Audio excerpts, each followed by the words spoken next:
Cette vidéo de présentation explique les fonctions les plus importantes du Savina 300 Select. Elle explique également comment préparer l'appareil, le mettre en marche, l'utiliser et le nettoyer. Pour plus de simplicité, la vidéo est scindée en plusieurs parties. Veuillez noter que cette vidéo ne remplace pas les instructions communiquées par votre interlocuteur dragueur. De plus, il faut lire attentivement la notice d'utilisation du Savina 300 Select. Dans ce chapitre, vous allez apprendre à préparer le Savina 300 Select pour son utilisation sur des patients. Avant de connecter le Savina 300 Select au patient, l'appareil doit être nettoyé conformément aux règles d'hygiène de l'hôpital et à la notice d'utilisation correspondante. Le Savina 300 Select peut être utilisé pour la ventilation des patients intubés en mode d'utilisation sonde, pour la ventilation non invasive en mode d'utilisation VNI et pour l'oxygénothérapie. Préparer la valve expiratoire.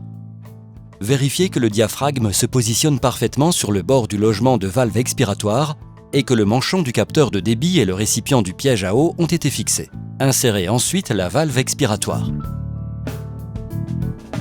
Après cela, insérez le capteur de débit et poussez-le jusqu'en butée dans le manchon du capteur de débit de la valve expiratoire. En l'absence d'humidificateur de gaz respiratoire, nous vous recommandons d'utiliser un filtre antibactérien inspiratoire HME qui doit être placé à la pièce en Y. Accrochez le bras articulé sur le rail standard latéral du Savina 300 Select et serrez les vis. Branchez les tuyaux de ventilation aux ports inspiratoire et expiratoire. Introduisez les tuyaux de ventilation dans le support tuyau du bras articulé. Introduisez ensuite le filtre HME sur la pièce en Y et le poumon test sur le HME. En l'absence de HME, un humidificateur de gaz respiratoire doit être installé sur le support pour humidificateur de gaz respiratoire. L'option CO2 permet de mesurer directement le flux principal de CO2 au niveau de la pièce en Y et envoie les données de mesure en temps réel. Ces données sont présentées sous forme de graphiques et de valeurs numériques sur l'écran du ventilateur. Insérez la chambre de mesure dans le connecteur patient de la pièce en Y, de sorte que les fenêtres de la chambre de mesure soient tournées vers le côté. Enfoncez ensuite le capteur de CO2 sur la chambre de mesure. Insérez le connecteur du capteur de CO2 dans la prise à l'arrière du Savina 300 Select. Le Savina 300 Select peut être branché sur le secteur ou alimenté par une batterie interne ou externe. La batterie externe sert également de source d'alimentation pendant le transport du patient. Branchez la fiche secteur de l'appareil médical sur une prise électrique. La LED s'allume en vert. Pour la ventilation, le Savina 300 Select utilise l'air ambiant administré par une turbine interne. En mode d'oxygène haute pression, l'alimentation en O2 est réalisée par un système d'alimentation centrale en gaz ou par des bouteilles de gaz comprimées. En mode d'oxygène basse pression, l'alimentation en O2 est réalisée par une source d'oxygène basse pression externe, par exemple un concentrateur d'O2. Pour garantir son alimentation à partir de bouteilles de gaz comprimées, le Savina 300 Select peut être équipé d'une unité d'alimentation pour le transport ou d'un porte-bouteille.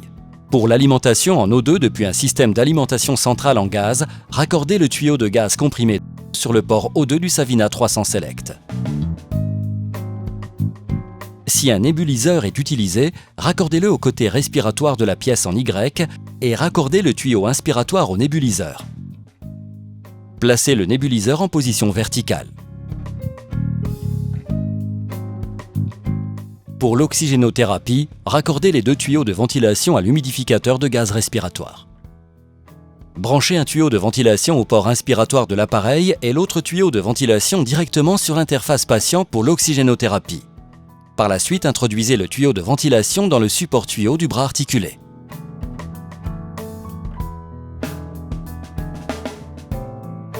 Avant d'utiliser l'appareil sur un patient, le bon fonctionnement avant mise en ventilation du Savina 300 Select est vérifié au cours du contrôle de l'appareil et du contrôle du circuit patient.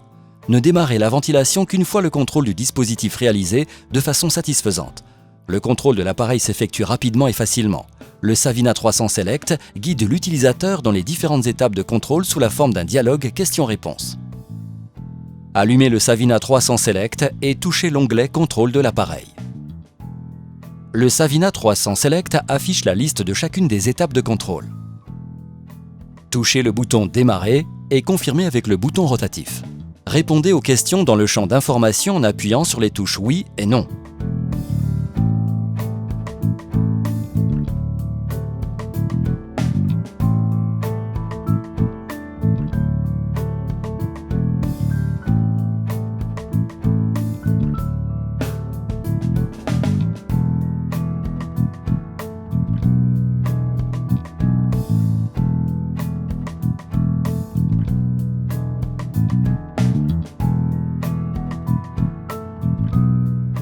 Une fois le contrôle de l'appareil réussi, effectuez un contrôle du circuit patient. Vous avez déjà sélectionné le contrôle du circuit patient. Sélectionnez le circuit patient utilisé, standard ou coaxial. Ensuite, sélectionnez le bouton correspondant au type de patient et au type d'humidification. Attention, avec un circuit patient coaxial, aucune humidification active n'est possible.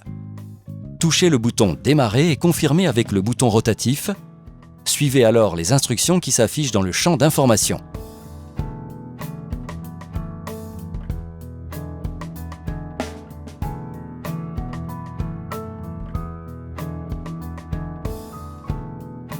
Si le monitorage du CO2 est utilisé, vérifiez l'indication 0 CO2. Pour cela, il est avant tout nécessaire qu'un capteur de CO2 propre soit placé sur la chambre de mesure. Utilisez une chambre de mesure propre ou neuve. Une phase de préchauffage du capteur de CO2 de 3 minutes minimum doit être respectée. Sélectionnez le type de chambre de mesure et affichez les valeurs de CO2 mesurées sous la forme d'une courbe dans le champ de courbe. Touchez le bouton Capteur de la barre de menu principale, puis touchez l'onglet CO2. Sélectionnez le type de chambre de mesure, puis touchez le bouton Démarrer et confirmez avec le bouton rotatif. Lorsque la demande s'affiche sur le Savina 300 Select, retirez le capteur de CO2 de la chambre de mesure et maintenez-le à l'air ambiant. Ne respirez pas dans ou sur la chambre de mesure. Il existe deux méthodes pour configurer les réglages de démarrage pour un nouveau patient. Vous pouvez configurer les réglages de démarrage en fonction de la catégorie de patient ou du poids corporel idéal. Les valeurs initiales des paramètres de ventilation et les alarmes sont calculées en conséquence.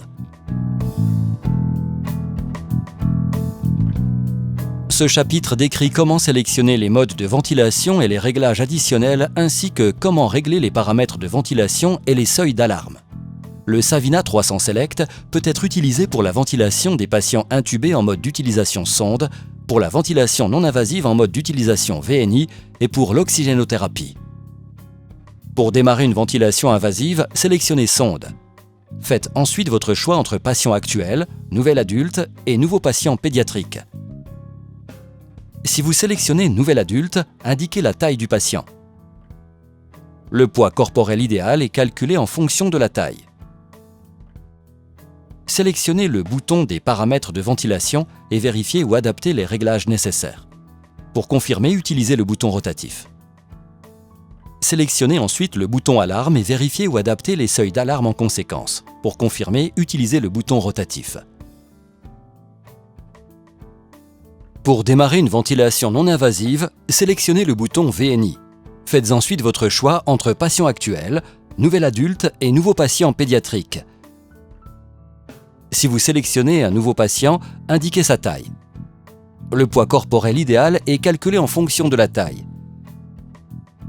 Sélectionnez le bouton des paramètres de ventilation et choisissez les réglages nécessaires. Pour confirmer, utilisez le bouton rotatif. Dans le mode d'utilisation VNI, tous les modes de ventilation peuvent être sélectionnés. Sélectionnez ensuite le bouton Alarme et définissez les seuils d'alarme en conséquence. Pour confirmer, utilisez le bouton rotatif. En mode d'utilisation VNI, le symbole s'affiche dans la zone orange de la barre d'en-tête. Pendant l'oxygénothérapie, seule la concentration en O2 et le débit de gaz sont définis et surveillés. L'utilisateur n'a pas besoin de définir les seuils d'alarme. Pour démarrer l'oxygénothérapie, appuyez sur le bouton « Oxygénothérapie » de la page « Démarrage veille », puis confirmez avec le bouton rotatif.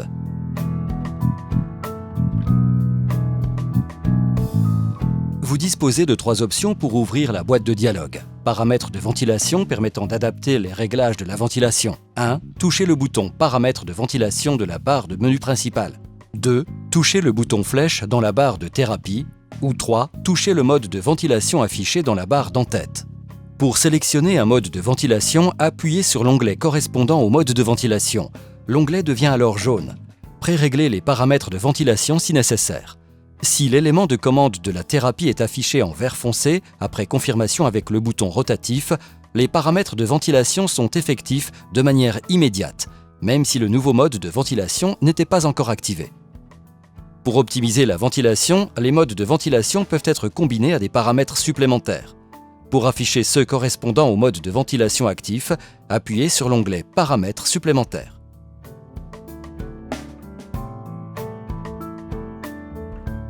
Touchez la page « Paramètres de ventilation », puis l'onglet « Paramètres ATC ».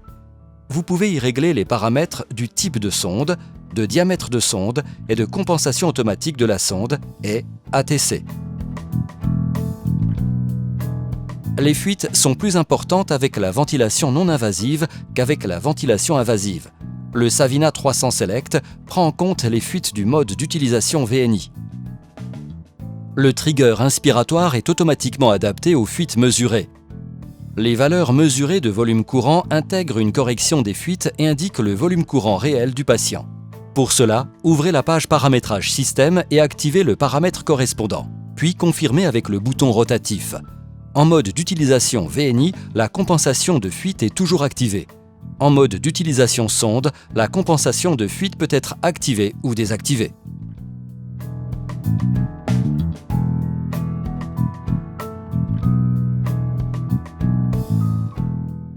Pour éviter tout risque d'hypoxie lors de l'aspiration endotrachéale, le Savina 300 Select propose un programme d'enrichissement en oxygène. Pendant l'aspiration et les 2 minutes qui suivent, le seuil d'alarme inférieur du volume minute est désactivé. Appuyez sur la touche aspiration 02. Le Savina 300 Select poursuit la ventilation dans le mode spécifié à 100 volumes% O2. Sous 180 secondes, le Savina 300 Select attend une déconnexion pour l'aspiration. Dans la barre d'en-tête, la phase d'enrichissement initial en oxygène s'affiche avec le temps restant. Débranchez le patient et réalisez la manœuvre d'aspiration. Une durée de 120 secondes est mise à disposition pour l'aspiration. Dans la barre d'en-tête, la phase de débranchement s'affiche avec le temps restant. Rebranchez ensuite le patient. Le Savina 300 Select continue la ventilation dans le mode de ventilation réglé à l'exception d'une administration de 120 secondes de 100 volumes% O2 pour l'enrichissement final en oxygène. Appuyez sur la touche Nébulisation activée-désactivée pour que le Savina 300 Select commence la nébulisation. La durée de nébulisation est de 30 minutes. Le symbole et le temps restant s'affichent dans la barre d'en-tête. La manœuvre pause inspiratoire peut être activée dans tous les modes de ventilation.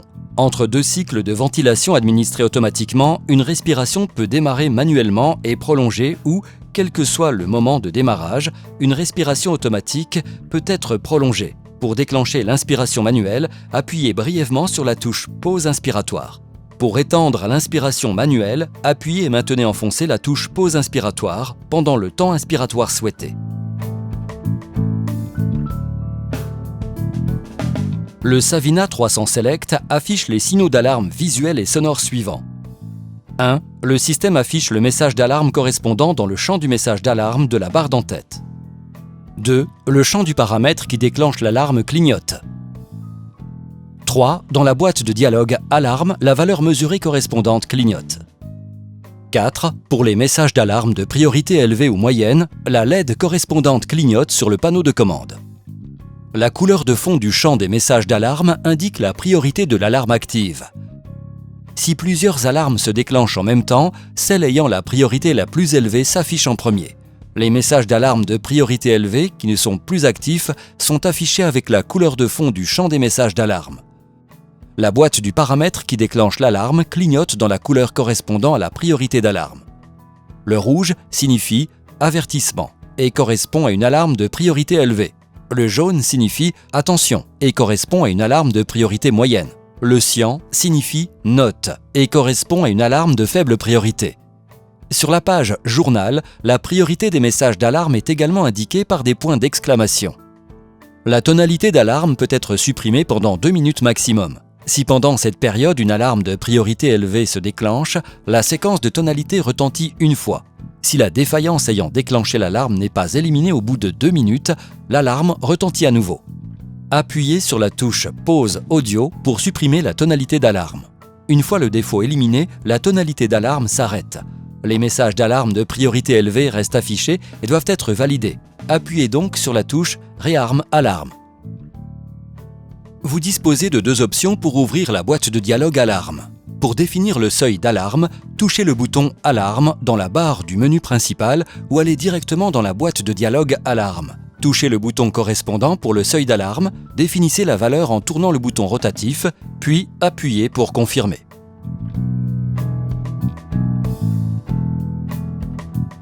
Touchez le bouton Paramétrage système de la barre de menu principal pour modifier la configuration. Le réglage volume d'alarme et luminosité peuvent être configurés depuis la page Réglages généraux. Touchez par exemple le bouton permettant de régler le volume sonore de l'alarme ou la luminosité de l'écran. Réglez les valeurs en tournant le bouton rotatif et appuyez pour confirmer.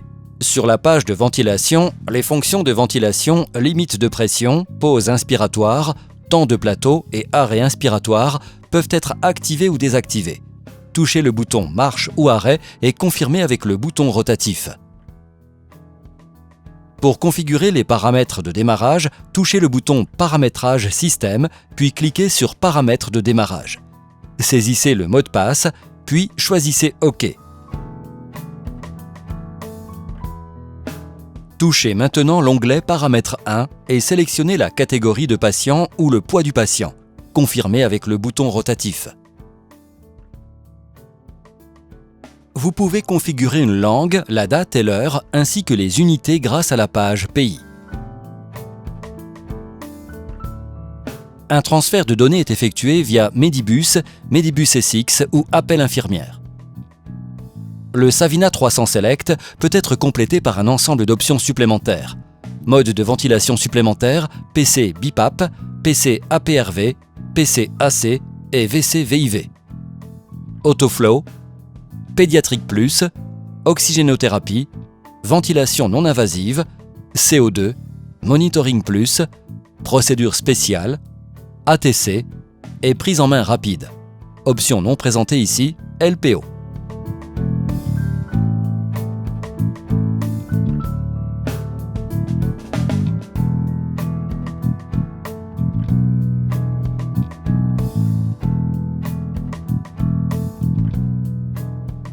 Le chariot de transport a été conçu pour un couplage rapide au chariot du ventilateur. Le chariot de transport fournit le Savina 300 Select en gaz depuis une ou deux bouteilles de gaz comprimé. Pour coupler le chariot de transport avec le ventilateur, verrouillez tous les freins du chariot du ventilateur.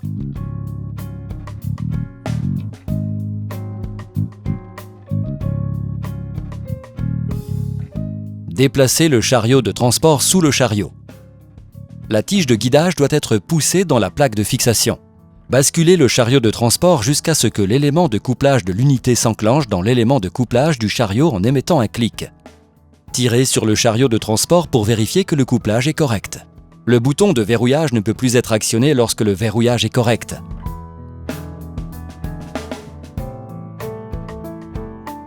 Libérez tous les freins et déplacez le ventilateur grâce à la poignée.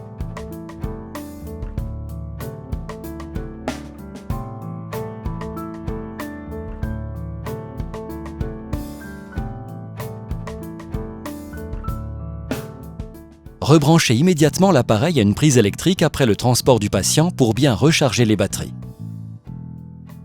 Pour le transport des patients, le chariot du Savina 300 Select peut être couplé à un lit. Il est pour cela essentiel que la pièce de couplage latérale de l'appareil soit fixée au chariot. Fixez la pièce de couplage latérale du lit au rail ou à la barre côté tête du lit et alignez le connecteur de couplage horizontalement. Couplez ensuite l'appareil et le lit. Pour cela, verrouillez les roulettes du lit. Placez les pièces de couplage latérales de l'appareil et du lit à même hauteur.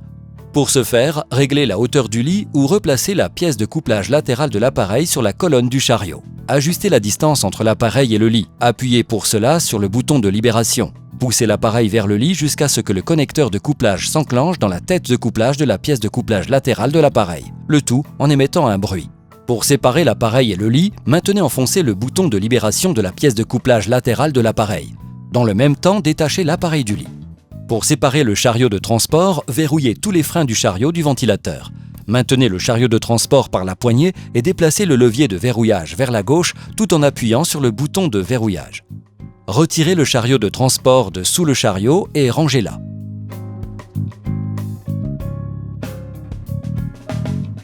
Ce chapitre décrit comment débrancher les accessoires de ventilation et les démonter pour retraitement, ainsi que les méthodes de retraitement à utiliser.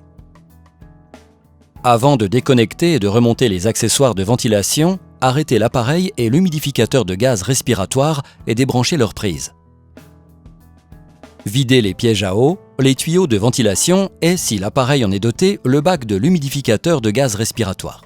Retirez ensuite le capteur de CO2, les tuyaux de ventilation, le filtre antibactérien, le capteur de débit, la valve expiratoire. Retirez le manchon du capteur de débit hors de la valve expiratoire et enlevez le diaphragme. Retirez et videz le réservoir du piège à eau. Si un nébuliseur de médicaments était utilisé, démontez-le conformément à la notice d'utilisation et retraitez les composants en respectant la liste de traitement des dispositifs médicaux semi-critiques. Retraitez la sonde de température de gaz respiratoire, le capteur de CO2 réutilisable, les tuyaux de ventilation, le capteur de débit et les composants de la valve expiratoire conformément à la liste de retraitement des dispositifs médicaux semi-critiques. Veuillez vous assurer de l'absence d'eau résiduelle dans la valve expiratoire. Lavez ensuite les surfaces avec un tissu propre et humide qui ne peluche pas, sans détergent corrosif. Lavez toutes les surfaces jusqu'à ce qu'il ne reste plus de taches et séchez-les.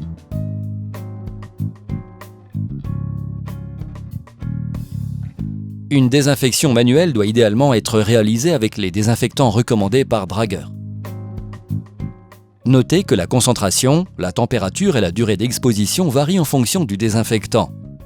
Veuillez consulter la notice d'utilisation de chaque fabricant. Assurez-vous que seuls les composants réutilisables nettoyés et désinfectés sont stérilisés. La stérilisation à la vapeur peut s'effectuer à 134 degrés Celsius.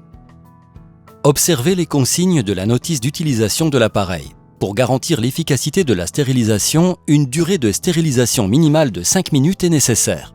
Vous devez essentiellement inspecter toutes les pièces pour déceler les éventuels dommages ou traces d'usure, tels que fissures, signes de fragilisation ou de durcissement, salissures résiduelles. Les dysfonctionnements de l'appareil peuvent être dus à l'usure et à la fatigue des matériaux de ses composants. Pour garantir le bon fonctionnement de tous ces composants, cet appareil doit faire l'objet d'opérations d'inspection et de maintenance préventive à intervalles déterminés. Vous trouverez les intervalles de maintenance préventive dans le tableau d'entretien. Après avoir effectué toutes ces étapes, le Savina 300 Select est prêt pour être utilisé chez un nouveau patient. Il peut être remonté et mis en fonctionnement conformément au chapitre Préparation et mise en service de la notice d'utilisation.